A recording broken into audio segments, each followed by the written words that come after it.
Today, we will be talking to Shruthi Lapp, who is a fellow traveler and a very dear friend of mine. We met years ago, actually now, via the internet because we were both traveling full-time in similar vehicles. The friendship that we forged on the internet quickly cemented into a full-fledged IRL relationship immediately after meeting for the first time in the Sedona, Arizona Public Library parking lot back in 2019. Truly a love story that could only be written in the pages of a book about van life. Later, we'd come to realize that we hit the road exactly 10 days apart from each other back in 2016. Before we go too much farther, I want to give you a little bit of Shruthi's backstory for how her and her husband found their way to the road in the first place. This will give you a little bit of context for our conversation a little bit later. After being high school sweethearts, Shruthi unfortunately moved out of the state. Peter, needing a daily driver and a means for driving up to visit Shruthi, bought a 1987 Volkswagen Vanagon sight unseen off of eBay, which is absolutely insane. Peter, if you're listening to this, I care about you deeply, but just know that is absolutely wild behavior. But I digress. As time went on, they got married, and they made the goal of doing one international trip a year to satiate a mutual desire for travel between the two of them. One of the first of these international trips was a trip down to Argentina to travel with friends who were driving the Pan American Highway in their Volkswagen. One evening, they were camped on a remote beach, and Shruthi said that she knew instantly that in that moment, that's exactly what she wanted. She, too, wanted to have the ability to do the exact same thing in their van. Shortly after coming back from Argentina, they rented their home in Nashville, worked with their employers to do their work remotely, and they hit the road in their trusty van, Blitz. They left with the intention of just traveling around for about a year, and their families were really excited and supportive for the adventure that they were about to begin. What happened next is honestly something that is very akin to what happened when we hit the road. 1 year turned into 2. 2 years very easily turned into 4. But somewhere out there, I think that we all realized that we had stumbled on a life that really suited us.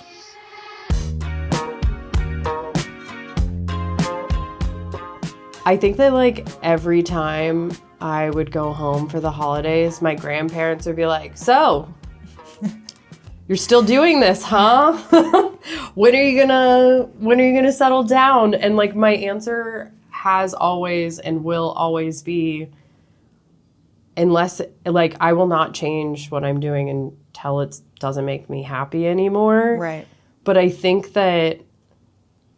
it's very easy, particularly maybe for an older generation, to see it as we're just avoiding real life. Or it's just a phase. It's Yeah. a temporary thing to they'll escape grow out from of- life. Yeah, they'll real grow out of life, it. in quotes, air quotes. Yeah, so how did that kind of sit with them as they came to see that it was maybe not just a passing Yeah. phase, or maybe they do still see it as potentially a phase? I mean, that's not out of the question. Yeah. But I too had very similar questions every time we went home for the holidays, which was, when are you having kids? When are you settling down? What's your plan? Because to them, it looked like we were kind of just floating around the van. It looked like you didn't have a plan. Yeah, with no aim, no purpose. But I had very similar questions when I went home. And the first couple of years, it was not so bad. Even I would say it's at about year 6, my family was like, okay, but seriously, what are you doing? What is this? Why, when are you buying a house? When are you having kids? When are you continuing on with the rest of your life?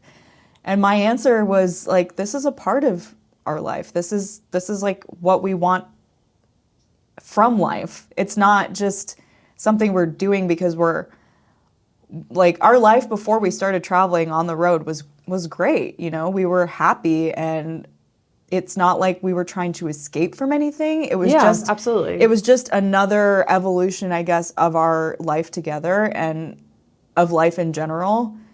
And it just felt like a very natural kind of transition from there. So it wasn't something that we did for any other purpose other than we just wanted to do it. It was just an Yeah. experience that we wanted to have. Does that weigh on you at all to know that the people that you care about don't fully understand the purpose of, maybe like the purpose is not the right word for it, but like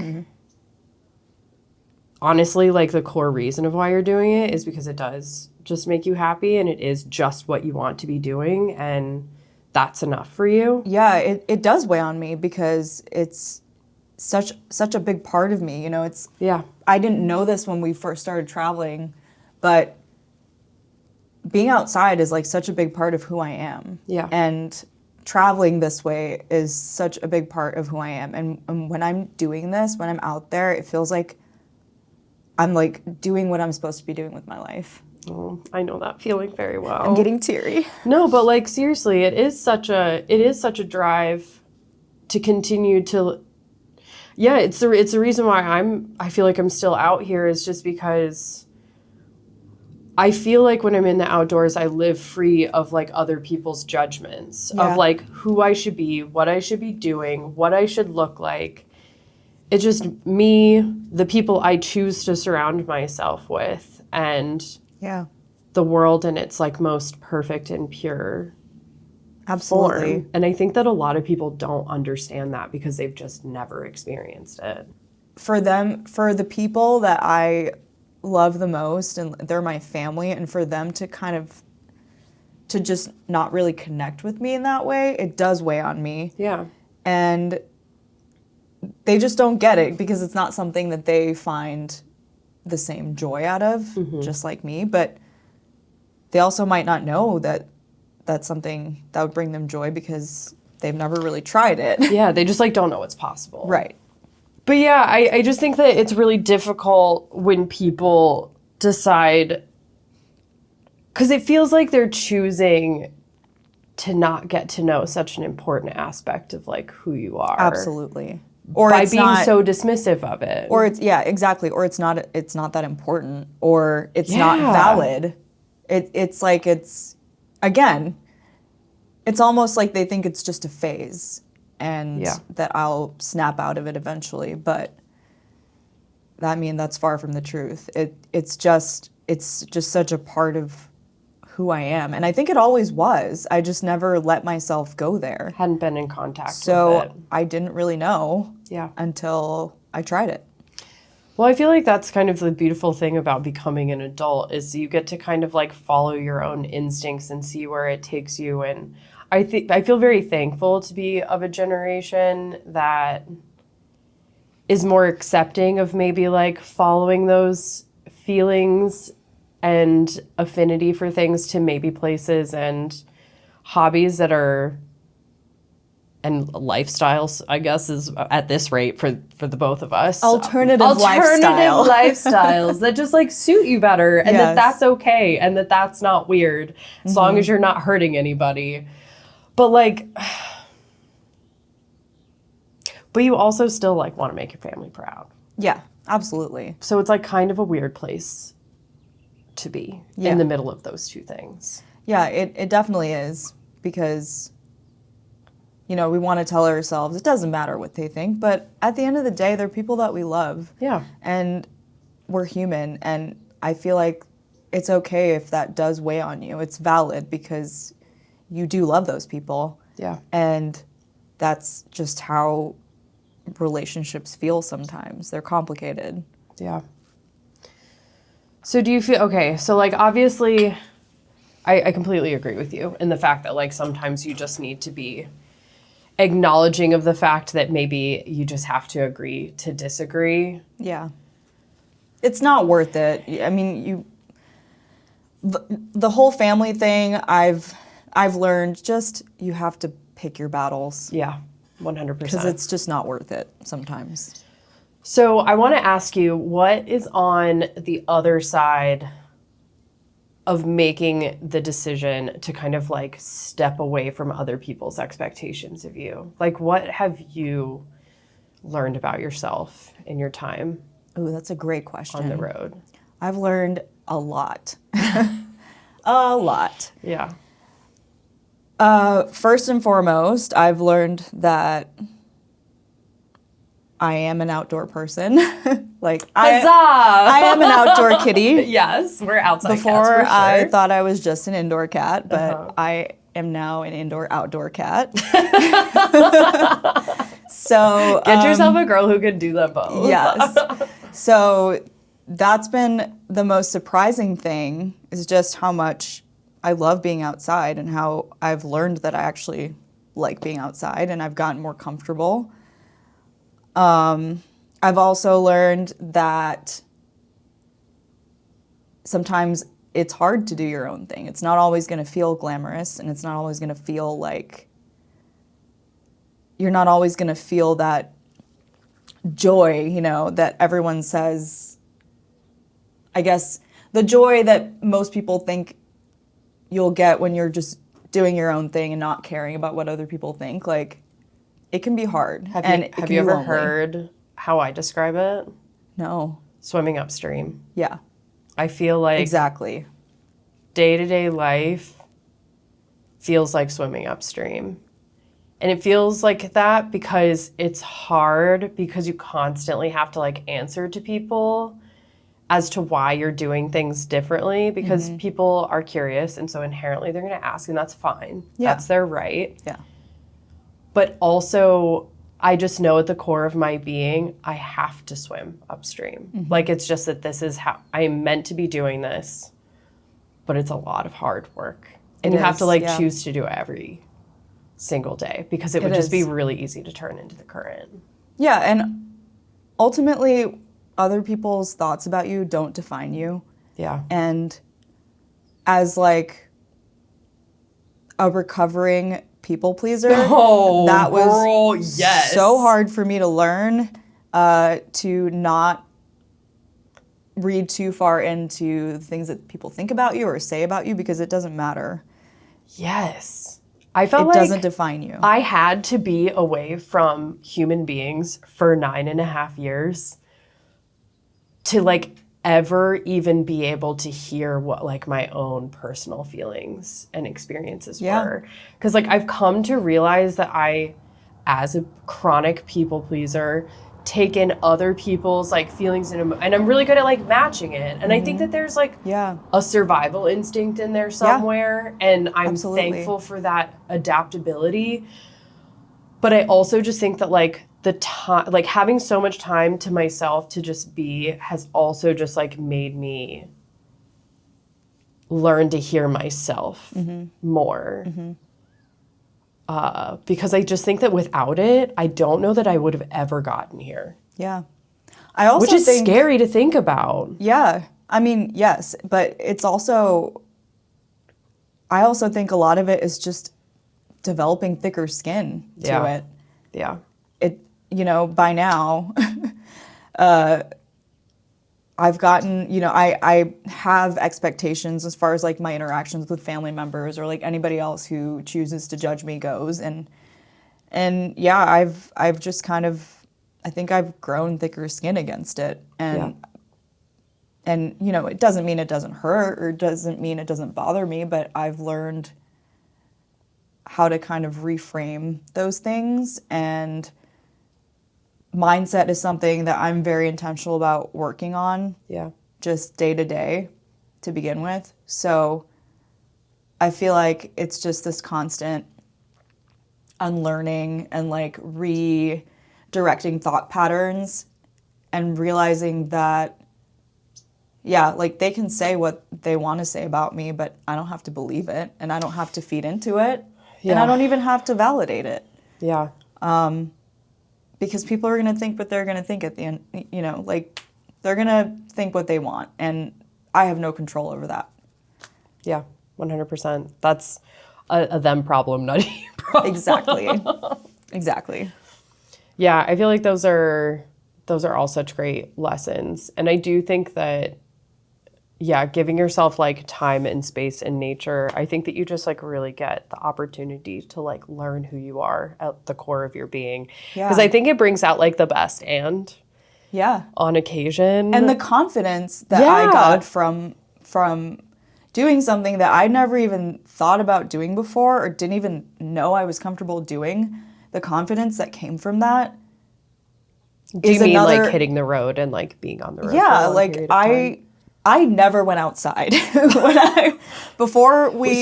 So your upbringing, like no. Okay, so my inside upbringing was stay inside, be safe, stay out of the sun. Yes, so I grew up in I'm a first generation South Indian immigrant. Woman. My parents were born in India. I was born in India, but I was 6 when I came to the States. So we were the first of our family to move to an entirely different country, an entirely different culture. So brave. Yeah, which is so incredibly brave of my parents. Very Like, brave. I can't believe that they had the guts to just move their entire family halfway across the globe, not knowing how it was going to go. And so we were raised at a very high standard because we were the example. We were the first of our family to move here. So there's so much pressure on my parents to raise us a certain way to make sure we were like as Indian as possible while living on American soil. That's a tall task. Which is a tall task. And like, to be honest, it's not really possible if unless you want to just grow up with a lot of trauma. But it's just a very hard dynamic to balance. Yeah. And they did their best. This is like not to discount anything my parents did. They did their best with what they had and what they knew. And I understand that now. But it wasn't always smooth sailing. And it was just a very traditional Indian household. And so part of that was staying out of the sun. And part of that was staying out of the sun because colorism, which is extremely prevalent in my culture, unfortunately. And it just came down to looks. It wasn't really based on health or anything like that. So it was just to prevent yourself from getting darker. It was just to prevent myself from getting a few shades darker because that meant I was ugly or unattractive or, didn't match the ideal standard of beauty, which is fair skin in that culture for a lot of families. It's not that way for every family, but like that typically tends to be the general tone. The pervasive thought. Yeah, the overarching theme in a lot of like pop culture and just like family dynamics and even marriage. Oh wow. It can affect jobs. It's really, really awful. It affects so many things. So no question as to why that was of a concern. Right, and that was so ingrained in my parents that they didn't even think of it as like a negative thing. Yeah. And then for me, it was just something that had always been drilled in my head, which was don't go outside, don't let the sun on your skin because you're going to look bad. And so that's like what I grew up hearing over and over and over again. So wild. If I did go out into the sun, I would never hear the end of it. It was like my mom would be like trying to slather me with sunscreen for the rest of the summer to make sure that I didn't get maximum SPF. Yes, that the melanin wasn't popping anymore. Like it was just not a thing. So, and I still struggle with that. I was going to ask this day. Is that something? Because like I know that like obviously you can recognize the flaw in that thought absolutely. Process, but like that has to be something if you were brought up with that being drilled into you. It's so hard for me to be okay with like being in the sun, and I've come a long way. A long, long way. I can attest that you've come a long way. Yeah, so, and it's why I didn't let myself swim or like go to the beach or like really do a lot of the things that now I know bring me so much joy was because of that. And so when I lived in Nashville and like, before we hit the road full time, going outside was not really something that I even like thought about doing.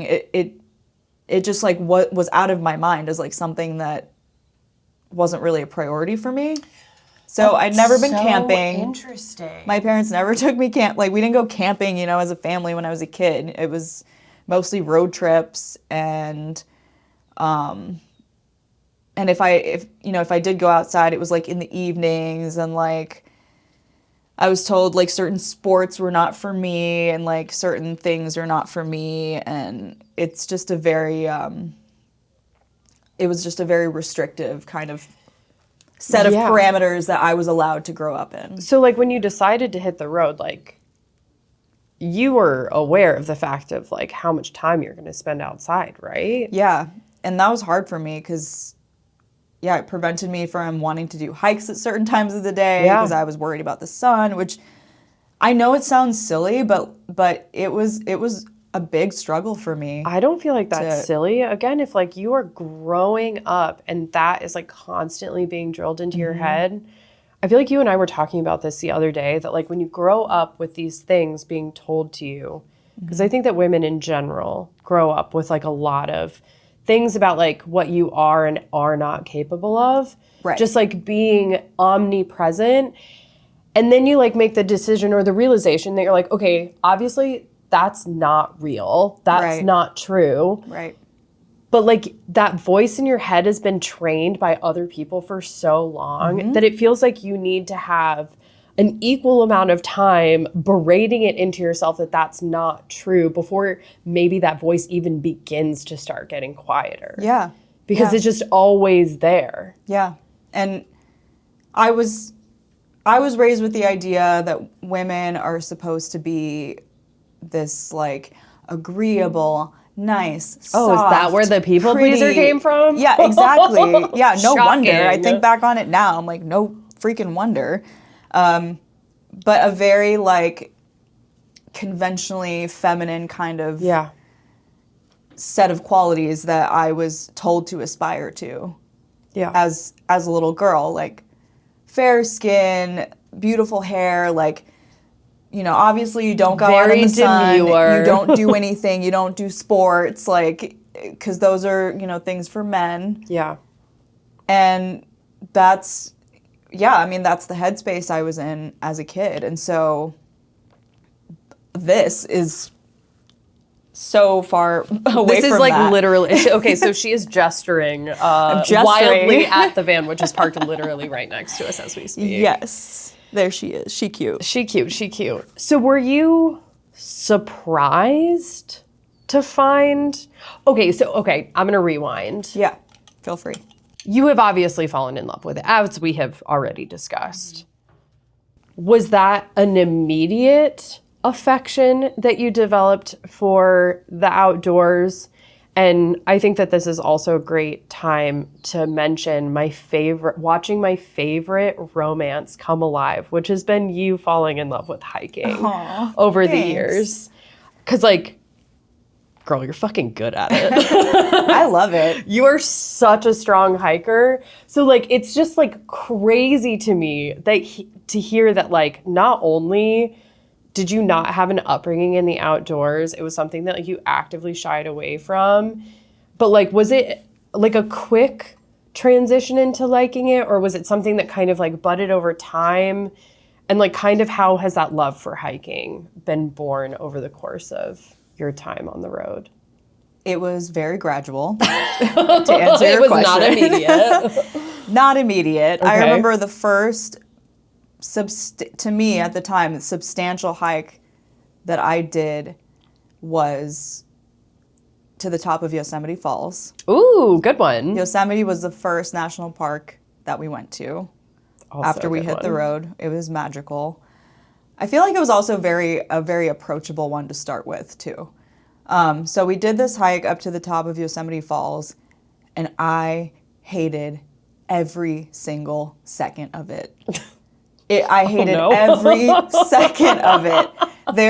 I have the GoPro footage to prove it. Yeah. Of Peter recording me during the hike, and I just look like You're gonna murder someone. Yeah, I look like I want to kill him, and I'm clearly not having a good time.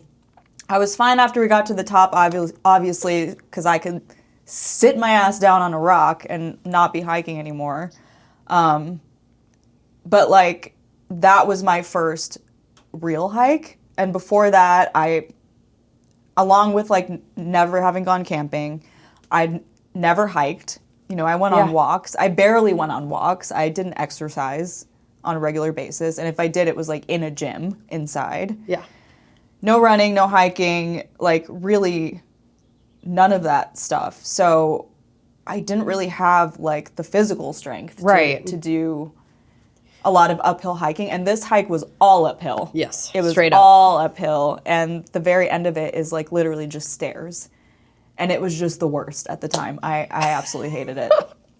So how did that love then grow? Do you feel like it was something that came, because I feel like typically if a person is taken out on a hike and they have an experience akin to your own in this occasion, it's really hard to get somebody to go back out. Yeah. And do it again. So how did you keep going? I honestly don't know. I think about it now and how much I hated that first hike. Peter's a hiker, yeah? He is, yeah. He was more outdoorsy than me. He grew up going camping, like doing all kinds of stuff outside. Like he played outside all the time, you know. He was an outdoor cat. Yeah, from the get-go. From the get-go. And I think that's just why I kept doing it, was just because we were out there and we were on this trip, and we would generally start with a lot more approachable hikes. It wasn't like we were doing Sufferfest right from the beginning. It was very much like gradual hikes, because like he had hiked before, but we'd never really like done any like backpacking or anything. Right. So he was kind of more just casual at that time too. And we just kept doing it. And I remember my like aha moment was a few months after that first hike up to the top of Yosemite Falls. We did that hike again. Oh, no way. That's With such friends. a great baseline. Yeah, so have. we ended up doing that hike again unexpectedly. We had some good friends fly in from Nashville to stay with us in the van for a few days, and we took them around California, and we decided to go to Yosemite. And we did that hike. Were you nervous? Again, and I was. I remember how much I hated it the first time I did it. Yeah. Second time, it was a breeze. And you're like, whoa, Yeah. okay. Yeah. I can feel good doing this. That was like the first time that I think I'd actually felt the feeling of that kind of progress. Yeah. And I loved it. That's an addicting feeling, honestly. Yeah. To see real growth and progress in your physical capability, it's quite intoxicating. And it makes you want a whole lot more of it. Oh, yeah. It was so much fun. I had so much fun, and just knowing how I'd felt, you know, the previous time that I'd done that same exact hike, and how I was feeling, you know, just a few months later, was very, very encouraging. And I remember being at the top of that hike and just looking out over the whole valley and feeling like so proud of myself for even being in like the mental space that I was in at the time.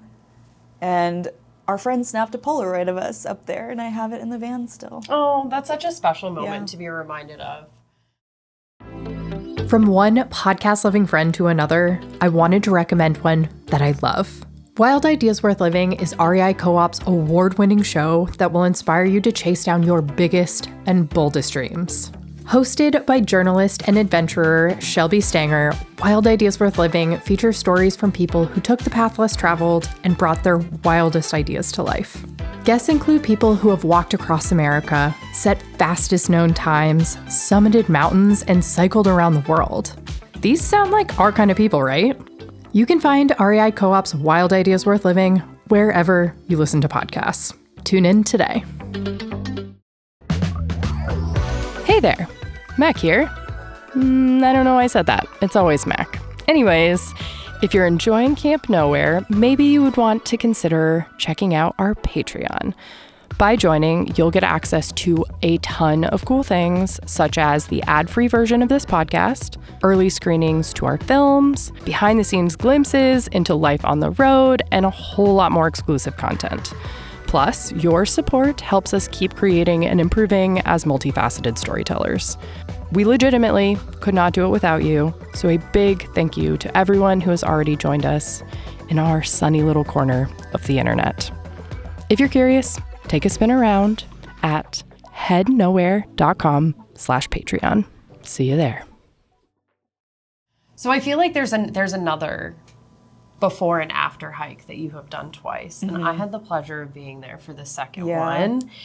And it was you and I and a whole bunch of our closest friends on a group trip to Patagonia. So and you obviously had been there because I guess we haven't mentioned this, but you and Peter did the Pan Am. Yeah. Can you quickly did. say what the Pan Am is for the audience if they're not familiar? Yes, so it's the Pan American Highway. It goes through the Americas, and we drove it from Colombia down to the end of Argentina.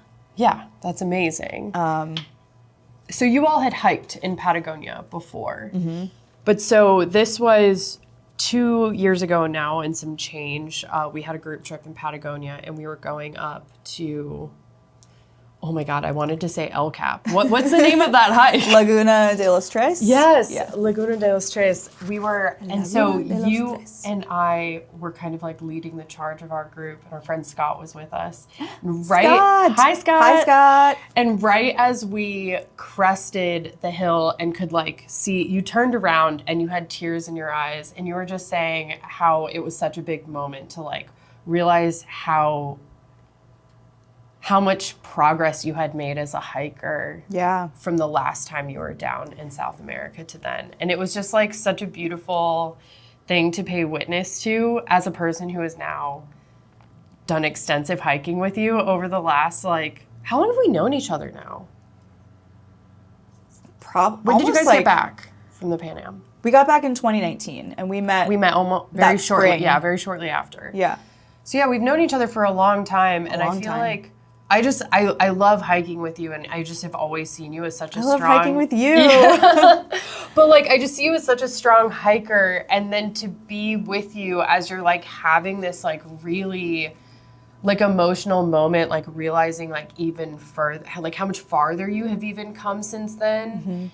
And just like also your mindset and your ability was so beautiful, because like I remember our budding friendship taking place over the internet while you were there. And then to be in that place with you and to like go and experience that, it was just like so cool. It was so impactful, and I feel like that will be such a precious memory that I will literally take with me to my grave. We held each other. We did. We sobbed in each other's arms at the base of the mountain. We sobbed and into each other's sweat. Yes. It was a beautiful moment. Sweat and tears. Yeah, that day was really special, and aside from like the physical progress, it was more so the mental for me, because the previous time I did that hike, I was in like such a different mental space and like emotional space. And so to do that hike again, and I think I was so emotional because the whole time I was going up that trail, I was just saying nothing but good things to myself. And the previous time it was all just bad. That's so nice. Yeah, that's so beautiful. I feel like when you can turn your internal voice into an advocate instead of an enemy, I feel like that's such a sign of like positive progress in your own life. And I feel like honestly, like hiking has taught me that like when things get really, really hard and I like retreat inside of myself, the person who's like in there, like really and truly the person who's in there is so incredibly strong and supportive. And I just feel like it's a really it's like when you're out in like society and day-to-day life, it's so easy to just like feel beat up by the world. But then to like have these moments where you go out and you do something really hard and to like learn that when you strip back all the layers, like you are a good person and like you're also just like a good person to yourself. Yeah. I think is just like really, really amazing. And I feel like it was so special to like see you having that moment. It was really special, and just to see how much I'd grown Yeah.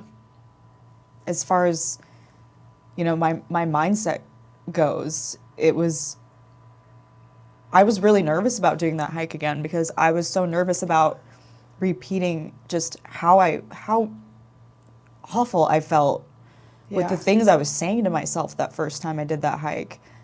And then the second time around, it was totally different. And I remember that was a really important like moment for me because I think I realized I can trust myself. Like, I can trust myself to be good to myself. Yeah. And I feel like that trust was not there for so long because of, you know, all the things that were said to me and told to me when I was growing up, and realizing that I can give that to myself. And I did on that hike, and it was just such a different hike. That is so wildly gratifying. Yeah, and I did it on my own 2 feet with my own woman power. With my own power, Oh my my own gosh, 2 feet. I got myself up that trail, up to that lake, and I think that was a really important memory for me. That's an important memory for me too. And it was such a stunning hike. Oh my gosh, we had the most incredible weather. I just feel, and the other thing was I was like, how could I have been so negative and like in such a like weird headspace in a place that's so beautiful? Like, I think it just even more so put it all into perspective for me, like just how low I was at that time in my life. I think it's also just like proof of like how much you carry with you on such a deep and internalized level. All my demons were coming out on that first time. Those are things that have been fed to you. Yeah. Those are not things that maybe you would organically come to on your own. Like those are outside standards, perceptions, judgments, you know, all of the things that follow into that category that you just pick up along the way from other people and you carry them with you. And it's amazing how toxic and deeply they can like permeate into your being. Yeah. And it's muscle memory. It is muscle memory. It's literally muscle memory. It's muscle memory, and and I feel like now that I look back on it and just the progress I've made, it's really similar to how when you do something over and over and over again, it gets easier and you get stronger. And I felt like the more I hiked, the more I saw that happening in my mind too. Yeah. It was just like, your mind is a muscle Yeah. that needs to be trained just as much as anything else. Exactly. And even that not every hike feels great, and like some of them are really hard and you suffer through it, and somehow you get through it and you make it to the end, or maybe you don't. Either way, like, it can be a struggle, and sometimes it's great and it's easy, other times it's really hard and you get through it. But regardless, you have that muscle memory of just like struggling in that way, which I think can also be important. So you mentioned Sufferfest. So Yes. we have collectively migrated into the Sufferfest varieties of hiking for pleasure. Yes, absolutely. And I think that what I love about intentional suffering for sport, so to speak, and like putting yourself in really hard scenarios, is that it's a couple of things. And as you said, it's all learning. learning that you can trust yourself, Yes. learning how So important. truly strong you are. But also, when things get really hard and you're able to like sort your shit out, you're able to make it back, you're able to do all these things, you just have proof when you go back in into your day-to-day like normal life that you're incredibly capable of overcoming incredibly hard things. And you're like, well, I'll use an example from us being together. We got pinned on the summit of a mountain when an electrical storm came in. And like the hike was hard getting up there. Yeah. We were like deep in the backcountry and all that stuff. Yes. But like at the end of the day, I feel like physical That stuff last climb was brutal. very steep. My glutes remember it to this day. Yes. But like that was Same. incredibly hard. Yeah. And then you get up there and you're having this glorious moment, but it's short-lived. And then all of a sudden you're realizing that you've put yourself in this potentially dangerous situation because this storm materialized out of nowhere. It was scary, and you were in shorts. I was in shorts and the temperature dropped like 30 plus degrees. Yep. Came out of nowhere, and There was sleet and freezing rain. Yeah, we were on the summit coming down as like the freezing rain, sleet, like whatever that gross combo was that was coming down. We like weren't able to go down effectively. So we had to make a tough decision. We decided to stay on the top of the mountain, which is like not the best option during an electrical storm. Because the way down was slick rock. Yeah, and you wet. would have just like slid into an oblivion. It was just too dangerous. So we ended up making the tough decision, and we split up and we found 2 literal mail slots in the wall that we like crammed 2 per person into, and we rode out the storm that way. And then once it had passed, we came out and we like slowly made our way down. But like you learn in those scenarios that are like scary when you're pushing yourself, like you learn, okay, that was scary. That was a dangerous situation, but we had a good head on our shoulders. We talked it through. We made an unemotional decision with the information that we had. Yeah. And we got ourselves down safely. Mm-hmm. And I just think that all of that is such important lessons to carry into life outside of the outdoors. Because it just feels like when you're left, you just know at the core of your being when you're left to your own devices, you have everything that you need to figure it out and to make it through and to be okay. It's such a rewarding feeling. Yeah. I mean, in hindsight. In the moment. Type 2 fun in that moment. In the moment, not so much. In the moment, you're like, why did I do this? This is so stupid. What's going on? Yeah, I just remember like shivering so deep, like so cold. I was cold, and I had on like you had pants on. Yeah. And I just couldn't believe that it got so cold up there. It was so unexpected. When a storm rolls in, though, the pressure drops. It brings all that moisture in. Yeah, it was wild. And the crazy thing is, so Owen and I, we did the High Sierra Trail now like a year or so ago, and we got stuck in that awful storm. Yeah, in the smoke? Or was it the storm? It was the smoke, and then it was, we were coming up the back of Mount Whitney when that crazy storm hit. Yeah. But because Owen and I literally, when we made our decision, referenced that experience with you and Peter on that summit in Wyoming.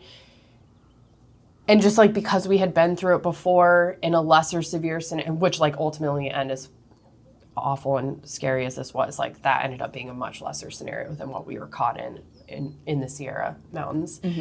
But like, again, it was a lesson that, you know, you're like, oh, hopefully I never have to like use that information and that lesson ever again. But like, guess what? Lo and behold, here you are once again having to make an incredibly tough decision because like some crazy thing that you could not foresee has come out of left field, and now you need to make a decision. But because I had to make a decision like that before, Owen and I felt like we had the confidence to make the decision. Doesn't mean I wasn't scared. Yeah. And I wasn't, once again, being pushed pretty far outside of my comfort zone. But I don't know, just like hiking and being in the outdoors in general and being on the road and having to always respond to all of these unforeseen things just teaches you innumerable lessons that you just never know.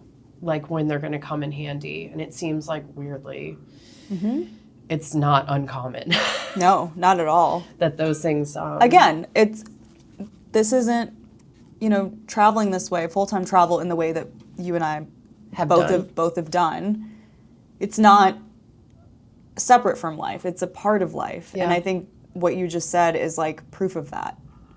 Because you learn things that you can apply across everything. Yeah. And so to me, that's like all the more reason why it just feels so natural, because it's just something that is a part of life to me. Yeah, 100%.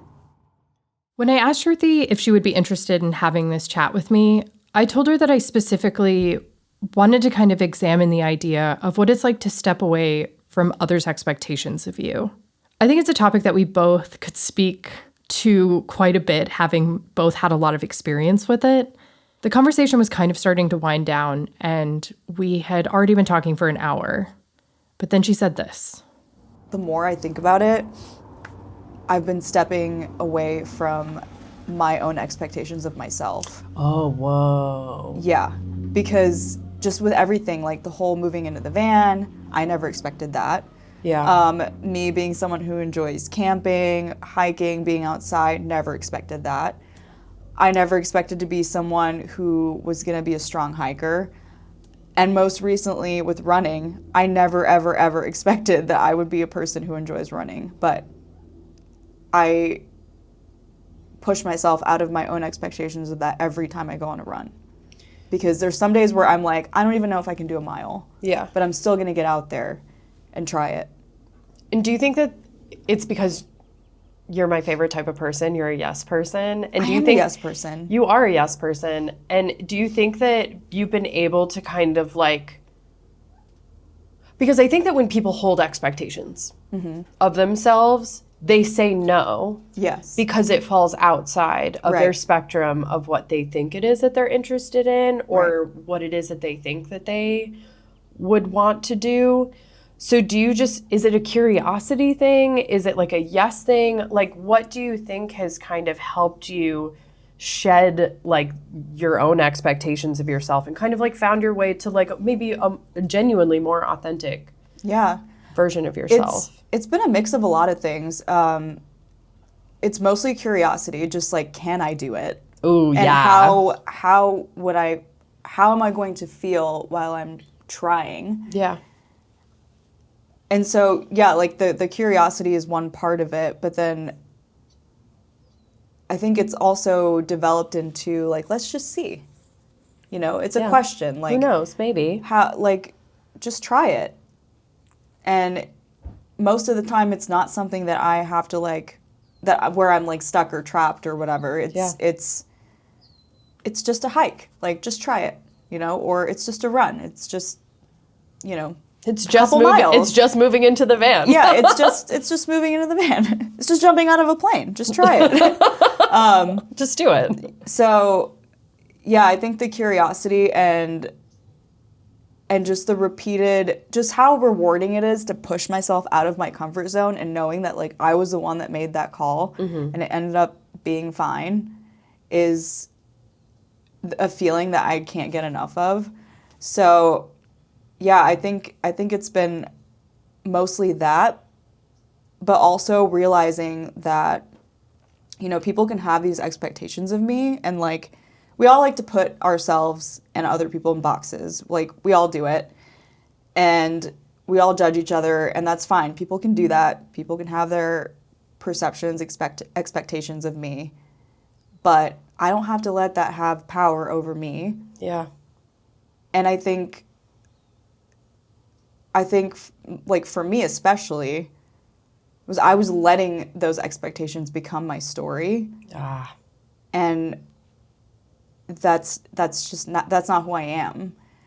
And I think I've realized that, yeah, like those expectations were being put on me for a lot of my life, but I was allowing It to it to happen. I was allowing it to happen by not trying those things and not asking the question, can I Of yourself. can I try this? Yeah.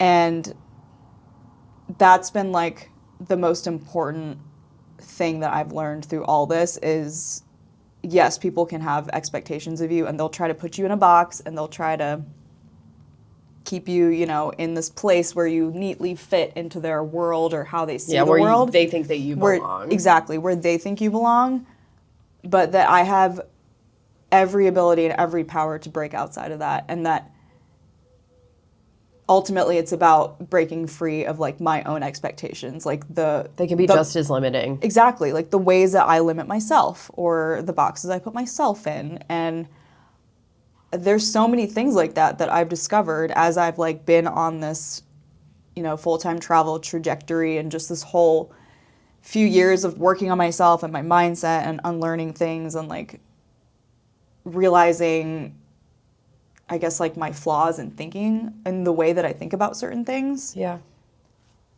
And I have learned that a lot of it is me. You know, we hold ourselves back so much more than we think we do, and we think other people are doing it. But a lot of the times we're doing it to ourselves. Well, if you think about it, like really and truly, if you think about it, at the end of the day, like we are solely responsible. Mm-hmm. As an adult, we are solely responsible for the direction that we take our own lives in. Right. And I think that, as you said, it's so true. Like you operate from this place of like, this is what people expect of me. It's like, okay, yeah, cool. So what? They expect that of you. What do you expect of you? But you don't have to accept it. Exactly. And you don't have to let it dictate your actions or what directions you go with in your life. You have full control over that. And I always had full control over that, but I just never really realized it. So you feel like this is something that you've come to, or do you feel like this is something that you've come to as a byproduct of quite literally physically stepping away from maybe the people that you were internalizing those things from? Yeah, definitely. Because I think environment has a lot to do with... Yeah. Environment shapes us a lot. A lot more than... we care to admit. Yeah, and a lot more than you would think. But, yeah, that is part of it. But I think I've also learned how to do that mentally. Even when I can't do it physically, I've learned to do that mentally. And that's a lot of the reason why I think movement and being outside is like so good for my mental health, because it helps me mentally step away from things and just like focus on the fact that it's just like me out there on the trail. Like when I go for a run, it's just me out there. I'm the one running. Like no one's doing anything for me. And it's why I really enjoy solo runs, because it's kind of my way of challenging myself. And, you know, the days where I feel like I'm not going to be able to hit certain goals or like a certain mileage, most of the time I end up doing it anyway. And I come back feeling like so good about it. And I read this quote about running recently, and it was something to the effect of, running is a conversation with discomfort, which I love. And it's something that's stuck with me ever since. And I think it translates well to so many different things in life. Yeah. It's a conversation with discomfort. It's just constantly asking yourself that question, like, can you keep going? How do you feel if you're going to keep going? And sometimes I don't feel good if I keep going and I stop. But I've learned how to I guess like speak to myself in that way, and like really coach myself along, you know, whether it's hiking or running. So I think, most recently my newfound love of running has been the most unexpected thing, and something that was just so outside of my own expectations for myself. Yeah. And I feel like I can see that with hiking. I can see that with full-time travel. I can see that with living in the van. I can see that with backpacking. And who knows what's next? Yeah, and the whole time it wasn't about other people. It was like about me and like my own expectations of myself, which I actually realized while I was running yesterday. Yesterday evening. That's amazing. I feel like that is so incredibly powerful, and also empowering just for like any decision going forward in pursuing any other interest is just like really looking at it from the perspective of like, but like, what if? Yeah. What if I did like this? What if I just try it? What if I just try it? And if I don't like it, I don't have to do it. Like Then you'll know. Yeah, I'd done plenty of hikes before I felt like I really loved hiking. I had, done a few backpacking trips before I really felt like I loved to backpack. I had to spend almost a year running before I really felt like I loved it. Yeah. So, yeah, I think it just comes down to just showing up. And for me, the most important thing is just like showing up for myself and like pushing myself out of my own expectations for myself. Because every time I get outside or, I hop in the van for a trip or I go on a hike or I go on a run, I push myself out of those expectations over and over and over again. And I think that's something that once you realize that you can do it once and something good comes of it, you realize it's something that could potentially be infinitely repeatable. Yeah, and I do chant that to myself in my head, when I'm like running or hiking, which is, you've done this before, you can do it again. Yeah, of course you can. I've done this before, I can do it again. And that's usually like, that's where I operate from these days, rather than just feeling like I'm not going to try something just because, I don't expect that of myself. Yeah. So. I admire you. I admire you. I feel like that's a really cool realization to carry with you into every corner. Yeah, of your life. Thank you was so like, much for sharing that. whoa. That is rad. Yeah, I was like, wow. Like all these, my parents have said all these things to me and whatever, but like, it doesn't mean I have to. Yeah. It doesn't mean I have to like play into it or buy into it or whatever. And I just thought it was like such a weird mental thing that happens when somebody puts their expectations on you, and like when you're a people pleaser like me. You're just like, oh, I fully adopt that. The people pleasing is still there. It's like you're saying bad things about me, but I'm still people pleasing and like accepting it as truth, and it's not. And I think that's what ultimately helps me work through that, is because I know that I have the constant of myself and like my own frame of mind where those things like don't have to affect me. Right. Thank you so much though, seriously. Yeah. That was amazing. No I feel like problem. thank you for adding that. I feel like that's a very astute assessment. It's so true though. No, it is. It is. It's That's so really true. fucking cool. Like, I think I thought about it yesterday. I was like, wow, that's so true in so many ways. Yeah. Where like I don't try things just because I expect myself to be bad at it. The fact that I even phrased it as stepping out of other people's expectations, I feel like is proof of that. Because like I think that your assessment is more accurate, honestly, is more accurate. Because you always have a choice. Yeah, you do. And I think that it was just this like aha moment. epiphany. Yeah, an epiphany. While I was out sweating my ass off. I feel like honestly that's when all the epiphanies happen. I feel like all of my biggest like personal realizations in my life have come about when I have been trying really, really hard at something. And I think it's just because when you're trying really hard and you're like really exerting yourself physically, I think that you allow yourself to go to you are actively in a more vulnerable place because you're having this continual conversation with discomfort and whether or not you're going to acknowledge it or participate in it. Yeah.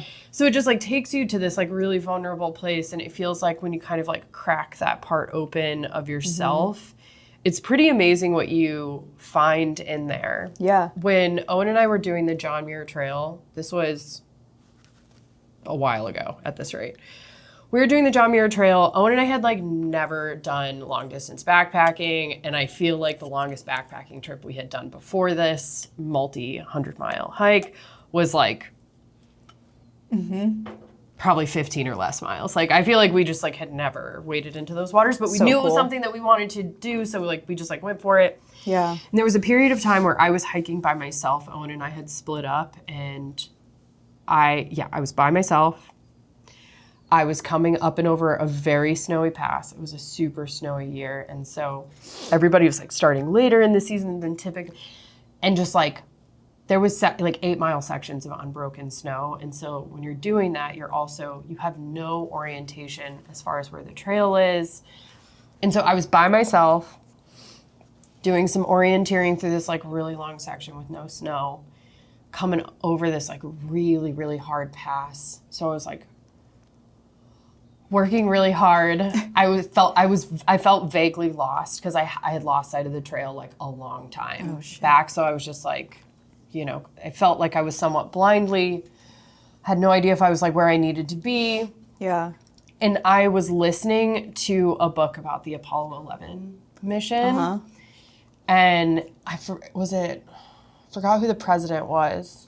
Very famous speech where he said, we're going to the moon not because it's easy, we're going to the moon because it's hard. Yeah. And like that quote speaks so deeply to like the type of person that I am. And I just felt like in that moment, like I was nervous and scared and exhausted. I was by myself in the middle of the backcountry. I was pretty sure I was lost.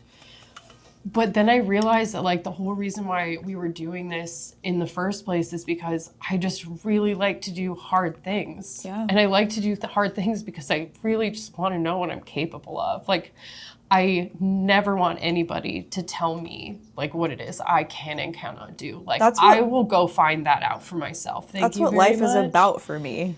Yeah, and just like that quote in that moment, it just like hit me like a thunderbolt that I was just like, it's totally okay that I'm feeling all of these things right now, that I feel scared, exhausted, lost, and like kind of lonely.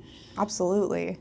But like I'm out here because like this is what I signed up for. This is what I wanted this. Right. And in that moment, it's just like all of the uneasiness hardened into resolve. And it was just like, I won't stop. You just did it. I won't stop. Yeah. I came here for this. And coming out on the other side of that feeling, it is truly the most gratifying feeling I have ever known. It really is. There's nothing like it. Yeah, I equate it to a feeling of abundant wealth. And I mean that in the opposite way of like monetary wealth. Just like this wealth of understanding who I am and what I am capable of. Yeah. Again, your own expectations. Yeah. Were to feel like great on this trail and like you knew what you were doing and like you were in your element. Like that is totally your element. But I think it also speaks to the fact that like feeling that way doesn't mean you're not in your element. And it also sometimes that's a part of being in your element. Oh yeah, it is. Yeah. Even the bad stuff. Yeah. And it doesn't make you not good at it or weak or, like what other things that you could potentially like be feeling in that moment. But I think that the decision to like stare all of that in the face and to keep going is just a sign of it's the human spirit, baby. Strength. Yeah. Yeah. I totally get that. And I realized that was like a thread that went through like so many of the things that I've done over the last like 8.5 years is that just what looked like I was pushing away from other people's expectations was ultimately like pushing just a reorientation. Yeah, like pushing away from my own. Yeah. And I feel like that's why that whole experience is just so valuable. Is because like we beat ourselves down just as much as other people do. Oh, yep. I mean, if you could just look inside my brain, sometimes it's kind of dark. It's a little scory in there. It's a little dark in there.